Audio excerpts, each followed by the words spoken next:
come on up. It's Trey, and we had I didn't know who. Liz. The mystery Mystery lady. Mystery lady, no longer a mystery. So thank you for coming. Did you cut short worship or no? Just the normal? Got out right on time. Oh, but you did it on time. You got started on time. Right. Okay, well, I appreciate that. Well, tell first of all, I'm sure folks are curious just to know a little bit more about you and where you're from and sort of how you ended up at USC, how long you've been here, major, just a short little bio so there's a little frame of reference. Because if you don't tell us, someone's bound to ask you a little bit about that. So, Liz, sir. My name's Liz Cooper. I'm from Charlotte, North Carolina. I'm a senior this year, which is crazy and feels kind of sad. Very bittersweet. I came to USC. I was choosing between Clemson and USC. I honestly probably came here mostly because my best friend was coming here and I really wanted to live with her. But I'm very, very thankful that I did end up at USC. Not that Clemson's not great. But so I've been at First Pres since I was a freshman. I knew about First Pres before I came to school here, so that's probably the best answer for why I've ended up here. But very involved with the college ministry. We're both senior interns this year with the college ministry. I also lead Young Life in Columbia at Heathwood Hall. Yeah. Busy. Yeah. Just here, and your major?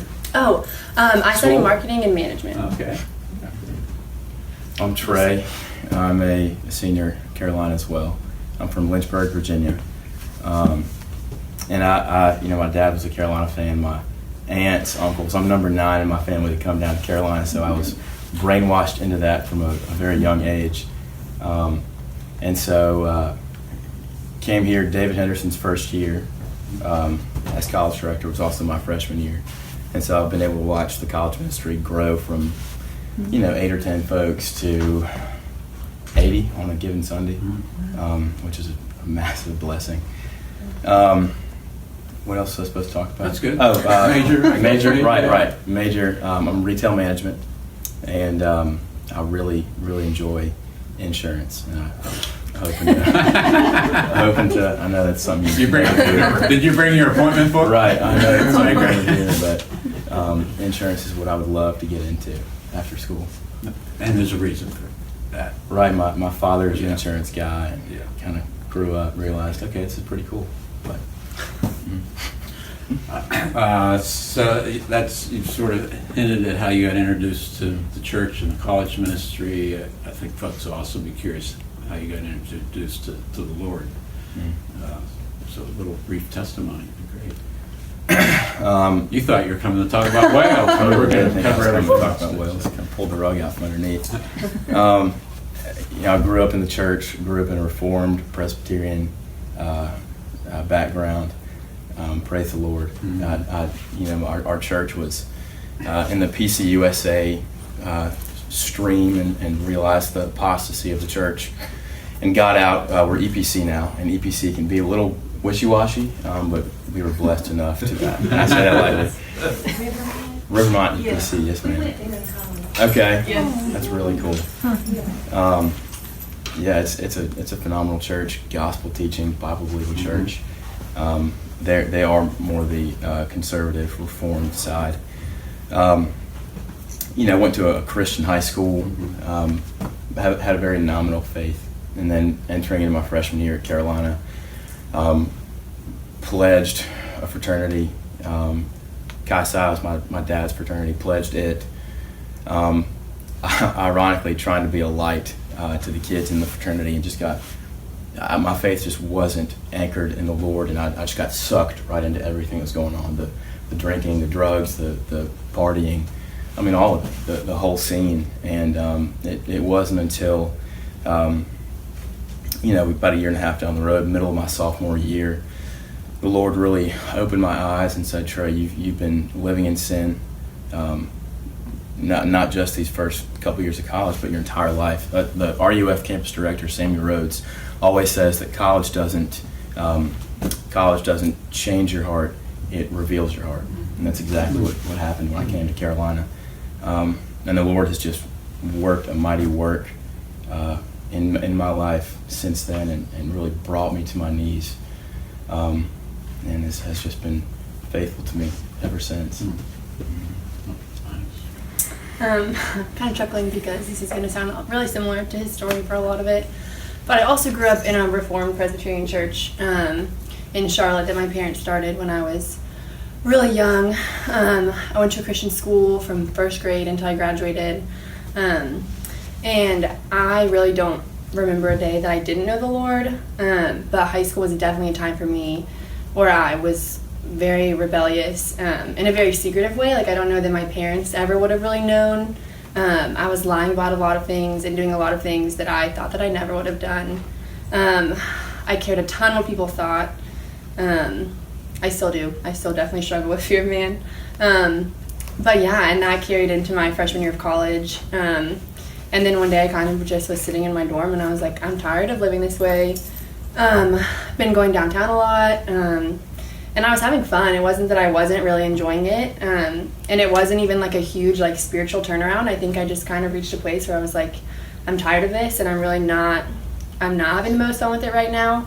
And in that, the Lord just really, really changed the desires of my heart. And I felt like for the first time in a long time, I really desired to follow him more closely and to walk with him, which I really hadn't felt in a long time. But so that was really, really sweet. And I started leading Young Life, which was really good for me, I think, at the time, because I'd grown up kind of knowing all the answers and being surrounded by people that had known all the answers. And then leading Young Life, I felt like all of my friends there really loved the Lord, and they didn't really pretend to have all the answers or didn't really care to have all the answers. And then I think after a while that started to feel a little bit shallow. And that was about the time that Hannah Stevenson came on college staff. So I'd been involved in the college ministry, I think, about as much as you could be the first year that it was around, but Hannah wasn't on staff yet. There wasn't much. It was mostly a Sunday school class. There wasn't really much community. So I think about the time that I'd started to feel a little bit of like the shallowness of the community that I had.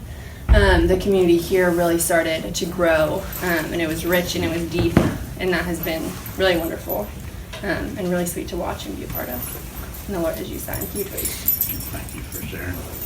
So at some point, we began to hear about this opportunity of a summer missions trip to Wales. You've been twice too, right? Mm-hmm. Okay, so you both are on the same time frame. How did you find yourself deciding, this is what I think I want to do, or what the Lord wants me to do? Honestly, Hannah and David had started talking about a trip to Wales, and I think it was almost kind of like, why not? Like, I think I was really ready to jump into whatever they were doing. And then I prayed about it, and I talked to my parents about it, and they were like, yeah, it sounds great. And I was like, okay. You were ready to go. I was ready. It's Hannah's fault. Yeah. She dragged me there. Yeah. I was kind of in the same boat. My Aunt Mary Ruffin Childs, who is a member here, wonderful woman, she introduced me to David at the very beginning. But David and I have been meeting, ever since day one of my freshman year, David Henderson. And he threw out the idea to me, hey Trey, we're trying to get a group of college kids to get together to go to Wales. And I was just kind of a little hesitant. I'm like, I don't really want to leave the comfort of America, and just kind of pour myself out on a mission trip, as you do so much in missions. It's constant pouring out for the glory of God and for the furtherance of His kingdom. And I was at a spot where I was a little bit hesitant toward that. Prayed about it, had people praying for me about it, and around time it was time to start applying for spots, I was just kind of over the moon, all in, super excited about it. And it was kind of an overnight switch, and it was certainly the Lord working in my heart, but really neat opportunity. We're going to work with Mark Johnston. Man, cannot say enough good things about him. and Derek was over there too. First year. Right, the first year visiting his mother, Mhm. and our trips overlapped, and so we got to meet up in Cardiff. And I'm getting into more questions now, so I'll turn it back over to you. And you similar? Or- Hannah. Yeah, that's right. It was Hannah's fault. Yeah. So, you didn't go. It wasn't just the two of you. Right. How big a group? 13 or so. And in both. With Hannah and David, it was 13. 13. So 11 college students. students plus a couple leaders, roughly Mhm. the same this year. David didn't go back. Yeah. What was the addition this year in terms of the team makeup? We had Rachel and Ryan Hudson and Andrea Kavanaugh, and they just they made the trip. It was a totally different trip to have two moms come with us, some much needed parental support. And then Ryan Hudson, we look at him like, oh man, elder on the session at church. No, complete goofball. and it was just a big time. We had a really good time with Andrea and Ryan and Rachel. So, who'd you work with there? You mentioned Mark, but what were the entities on the ground that you went to minister really alongside of? We were partnering with Drew Goodman, who is our ARP missionary. In fact, he and David, when David was trying to figure out where can we send a team of college students, we reached out to several of our missionaries who weren't in a spot where they either could utilize help like that, for whatever reason. And Drew Goodman was the first one to say, yes, we would absolutely love. Wales was ready to go. Ready to go, ready to rock and roll. Mhm. And so we worked alongside Drew, partnered with his church, Barry Presbyterian. Christian Diamond was another, he's the pastor of Baptist Church there, which over there the Baptist Church is very solid, very reformed. At least his church was. And then Mark's church, Yeah. we partnered with Mark and Fiona as well. Bethel Bethel Presbyterian. So Bethel is in Cardiff, sort of outskirts of Cardiff. Ely, Cardiff, yes, sir. And Barry, how would you describe Barry? The other two churches are in Barry. Correct. It's a port town. Mhm. It's a historic port town in Wales. And actually, I'm sort of doing both settings really, we'd probably say are very blue collar, sort of working class folks in those settings. How would you describe the need there in Wales, spiritual need? Huge Yeah. spiritual need. I think there's a lack, there aren't really many people going to churches, but there's also a lack of, we worked with 3 really incredible churches, But and they're, none of them large. no, they're all Not very even- small. yeah. They're about 20 members, 50 members. Maybe 100. Mark's church was the biggest, maybe Yeah. 100 folks. Mm-hmm. Who wouldn't all show up on Yeah, the same right. Sunday. Yeah. But yeah, there's just a huge need for the gospel in general. Like, it's so odd to get up on a Sunday morning and go to church. And that's so much more the norm here. And so I think it's just it's almost like a culture shock in that sense. And people's kids are so excited to come to like Holiday Bible Club and stuff, but most of their parents have like never set foot in a church. And that's just so foreign to them. And that's a good segue into what all we did while Yeah. we were there. So yeah, talk about the goal, Right. and what you Right. did. Yeah. Yes, sir. Well, because there's just no religion over there, period. Christianity is lumped in with anything else that people just aren't religious. And so because church is such a weird thing, we wanted to find a way to reach the community through serving the children of the community was the primary goal last year and this past summer as well. And so we worked with Mark's church, Christian's church, and Drew's church to put on a vacation Bible school. Over there they call it Holiday Bible Club. Which is really with Barry Perez. Yes, it was held at Barry, but we tried to reach the community as a whole. And there was a lot of overlap with kids from different churches who came to Barry for Holiday Bible Club. And so that was Monday through Friday. And then 3 days of the week, in the afternoons, we would help put on a soccer camp with Mark and Fiona. It was through their church. And then oddly enough, Christian, the pastor of the Baptist church, was a former Premier League soccer player.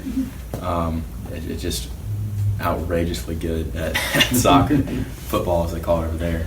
And so he would coach these kids between 5 to 12 years old, which is a pretty big range of children. And we just had a big time. You know, Christian is so good with working with kids, and then he can just articulate the gospel to them in such a way that it's childlike, and they can pick it up. And it's amazing. Evangelism is definitely one of Christian's big gifts. But so those were the two big things we did. We put on the Bible school in the morning, and then the football soccer camp in the afternoon. Wasn't there some dancing? Yes, you're right. I hate to call you out. There was a dancing camp last year, and then we did a craft camp. Oh, you did crafts? Okay. This year. Okay, you did shift year. Okay. Which I helped with the craft camp. Yeah. So Yeah, the soccer side of it was. Actually, Drew Goodman's wife, Lauren, taught dance professionally, so they had some built-in skills that we were able to use. It was cool. So, like this holiday Bible club, the adults lead it, and you just stood around and watched them, or Pretty much we were just there. Supervising. Yeah. You got it. So we plan the Holiday Bible Club and then run it, whereas the soccer and the craft camp, really we're more there for that as extra hands. But the Holiday Bible Club, and we do it at Berry Prez, they do have, I think, maybe 22 members, and most of which are older, so they don't really have the bodies or the numbers to run something like that. And, I mean, even if there are only like 15 kids, they have a ton of energy. But so we all split up, like in our meetings leading up to the trip. Different people are in charge of crafts, games, skits, teaching, whatever it is. So we plan it before we get there, which, I mean, a lot of it you kind of have to figure out once you're there too. You have to kind of play it by ear. But we run that. And there are people there from the church usually that come and help out if they can, or come and check it out and see what it's about. But yeah. Really the reason that we were there, they needed bodies. They just needed bodies to help put these events on. And so, that's why Drew was so eager to get us over there. He said, we just don't have the manpower to do this. And one of the things David was really pushing for was, man, if we can get some crazy, energetic, energy-filled college students over there, which I don't know what he's talking about, but we got over there and we just had a big time. It was just awesome, and the gospel was preached, and I mean, the Lord was faithful. The Lord was faithful. It's great that you've been the most. First year, second year difference. What did this year? How did this year compare to last year? That sort of thing. Well, I think last year, 2 summers ago, we started something. It was a pioneering trip. We'd never been to, or the college and ministry had never gone to Wales before. I think the youth group has in years past. A different part, right? Yeah, different setting. Yeah. And last year we really did not know what to expect. So we were kind of going in with open minds and just trying to serve the Lord the best of our ability, the best that we could. And it was incredible. First year was, it was the gospel refreshment that I needed in that season of my life. And it was the same this year. We went the first year, started something, and what a massive blessing it was to go back the following year and just see how the Lord was faithful and the seeds that He planted through us the first summer. He is just blessed, and many more kids came back the second year. Parents were involved. The community was much more affected this second year following up. It was the whole time I was there, everything that went on, I was thinking of what Paul wrote to Timothy in 1 Timothy. The Lord is, even when we are faithless, the The Lord is faithful, for he cannot deny himself. And what a picture of his covenant faithfulness, that he does not let his word return void. He's committed to his people. And they say, when we went back this year, they say what a tremendous blessing it was that we came back.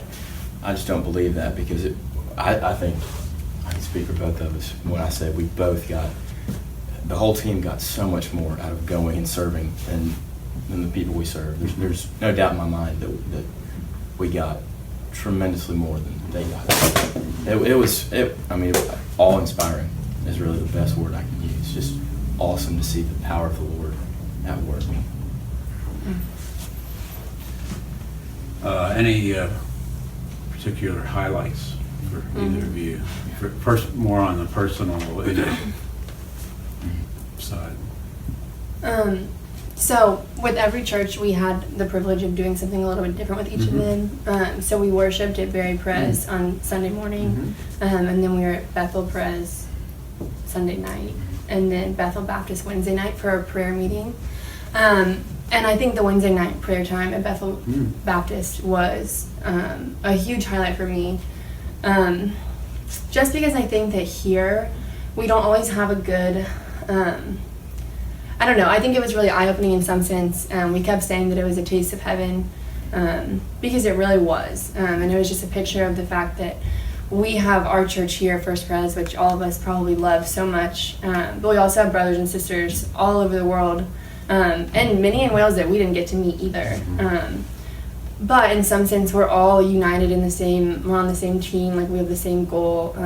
We want the gospel to be shared here and in Wales and other places all over the world, and like they are laboring faithfully in Wales to share the gospel. And like being with them and praying with them really was just so sweet and such, like we had never met any of them, but I really did feel like it feels like their family.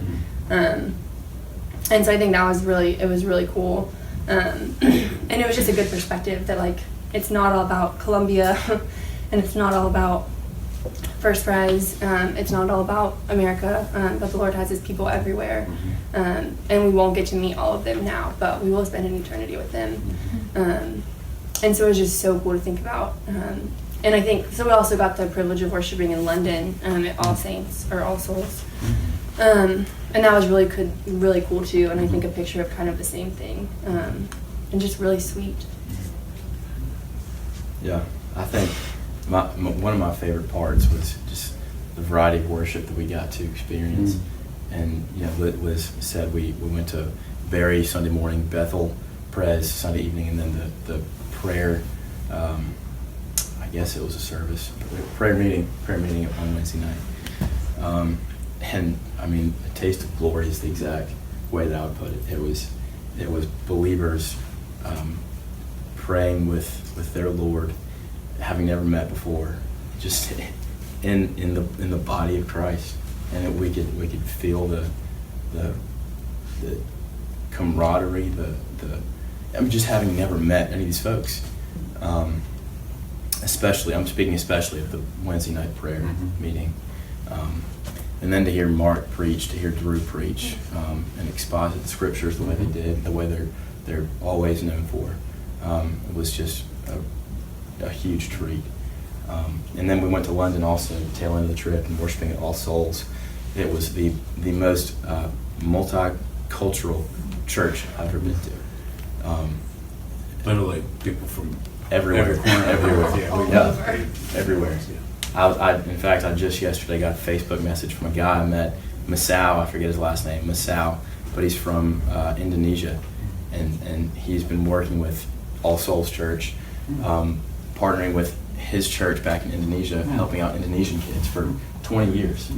And it was just incredible to kind of get to see a picture of what the Lord is doing in all of his kingdom, not just here at First Pres, not just here in America, but all across the world.